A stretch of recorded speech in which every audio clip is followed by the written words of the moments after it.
with Tony Khan addressing the situation with Miro and more. This is Wrestling Hub. My name is John and you're watching the Wrestling Report. Before we get into the rest of the video, make sure you subscribe to Wrestling Hub and turn on all notifications to stay up to date with everything in the world of pro wrestling. Also, don't forget to follow us on Instagram at Wrestling Hub Official and follow us on Twitter at Wrestling_Hub.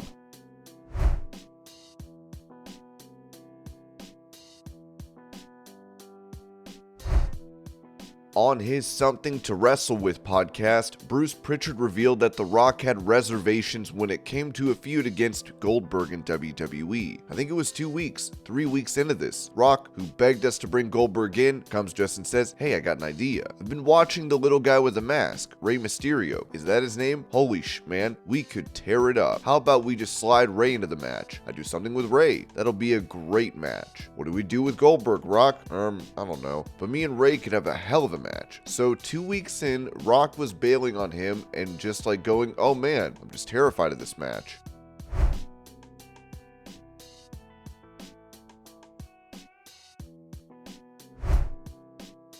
On the Culture State podcast, Shawn Michaels explained the process for creating television for NXT. From a weekly television standpoint, what we do on NXT is more or less my ballpark. Hunter always checks in and knows who the people are. He obviously watches the show. He sees the people that appear to have promise in his sight and in ours as well. I think he takes a mental note of who he sees and what he sees in them, and I'm sure he makes his crew aware of it as well. And then whenever those times come, when they feel like they're ready for a call up or they see a need that they might have, that's when they would give us a call.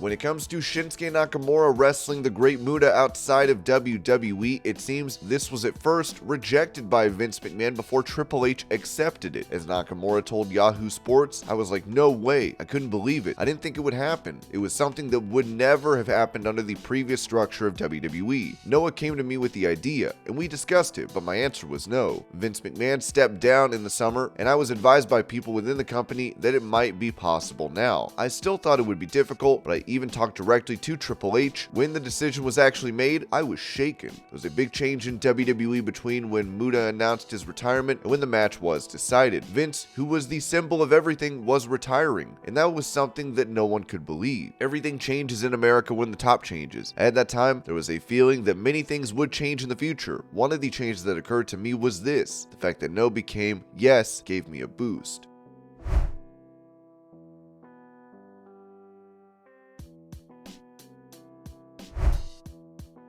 On his Click This podcast, Kevin Nash spoke about the production quality in WWE, where he noted, "Production quality. I would have less house shows. They've already shown for a fact during COVID that it was more profitable for them not to do live events. So come in on Sunday and have a call sheet and shoot, have the crew come in Saturday and get all the locations in the building for all the shots, have a call sheet, come in and shoot 2 and 3 camera shots that the production crew could definitely edit and install on Monday. Instead of everything being shot with a single camera, and give it a completely different look. Then, like I've always wanted to do, shoot the show like the Larry Sanders Show. When it's in the ring, it has that hard camera. That's what I would do. Then that way, the camera guy doesn't go back and forth, which tells you it's a camera. It's the point of view that goes back and forth and tells you I'm watching a televised show. This is part. It's the only thing you watch that's trying to convey any kind of a story that is shot with a single camera."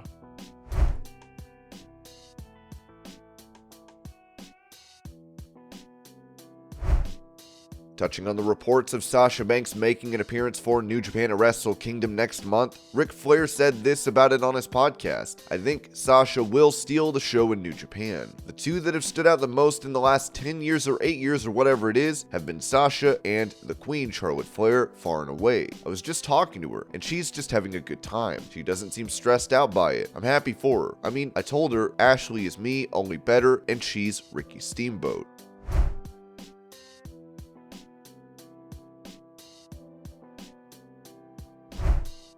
Speaking highly of the AEW TBS champion, Booker T said this about Jade Cargill on his Hall of Fame podcast. She's kind of like under the radar, you know what I mean? She's not in the big belt picture. She's like on her own wing. It's not like she's really in the division. I don't think about Jade Cargill that much, but she really is a specimen and someone who has WWE written all over her.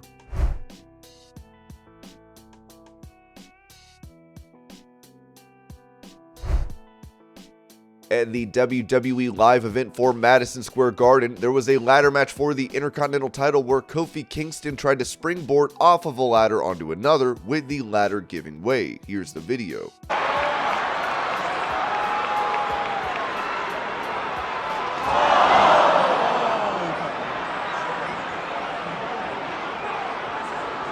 How did Kofi save that one? I have no idea how Kobe saved that one, man.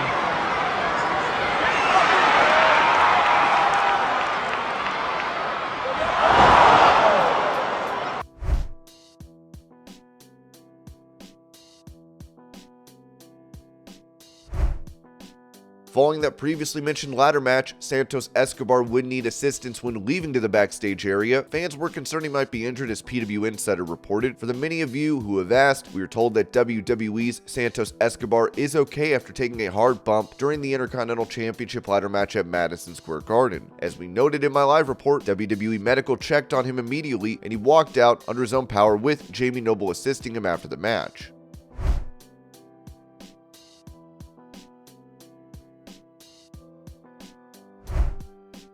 Speaking about the situation with Miro not appearing on AEW programming this year and his wife Lana saying he will return to WWE in an interview, Jim Cornette said on his podcast, "If I was Tony Khan, I would simply sit down with the guy and say, okay, you know, we wanted you to be on TV and beat some people and get some heat on a guy and go to the pay-per-view and do the job with whoever this was. And depending on who it was, I could be offended by the idea or not. If he wanted to do a job for Orange Cassidy, I don't blame him for saying F you. If it was for Bryan Danielson or whatever, it might be a different story. Then I would see if he had an idea. If he had an idea and it was in any way palatable to me, I try to work it. I try to work it in. Maybe not after Lana's comments, but with the situation that has existed so far."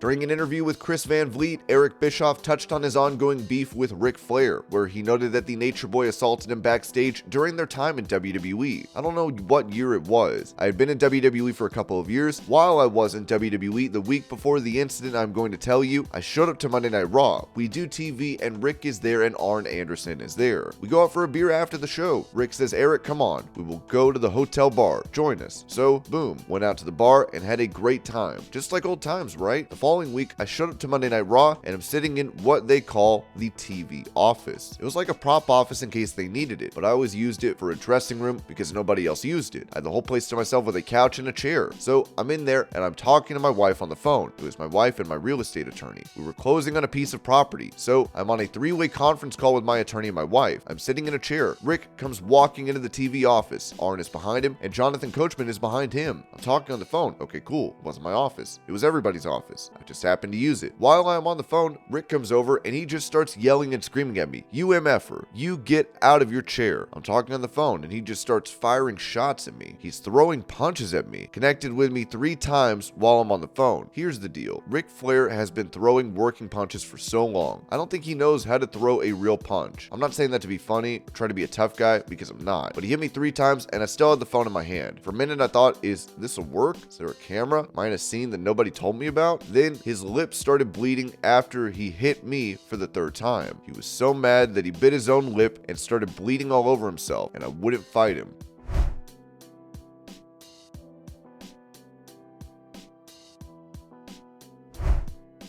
Talking about the departure of Cody Rhodes from his company, AEW President Tony Khan said this during an interview with Grapsody. "It was certainly, whenever you lose a star the caliber of Cody Rhodes, it's going to have a major impact on your company and affect a number of different departments and a number of things in terms of the presentation and the backstage. Personally, I really like Cody and I know Cody really well, and he was so involved in so many different facets with the start of AEW and what we were. When he left, that was a major challenge. Going into Revolution, we had so many great stories, and I think it helped us and helped keep us strong that people were so invested in what was happening in AEW at the time."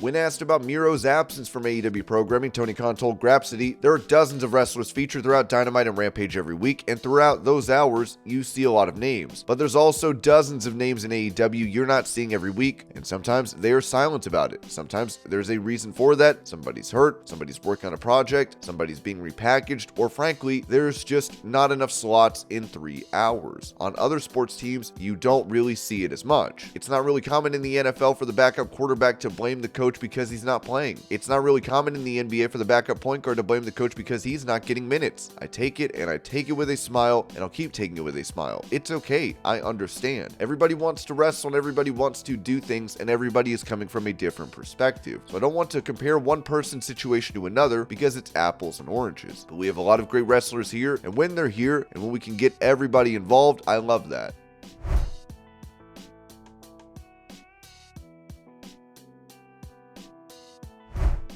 Addressing his absence from AEW on Twitter, with him last seen on Dynamite in October, Shawn Spears said on Twitter, "Don't hold your breath, not going there anytime soon." And this was your Pro Wrestling News Update. I hope you're all having a great day. Thank you so much for watching, and I'll see y'all later.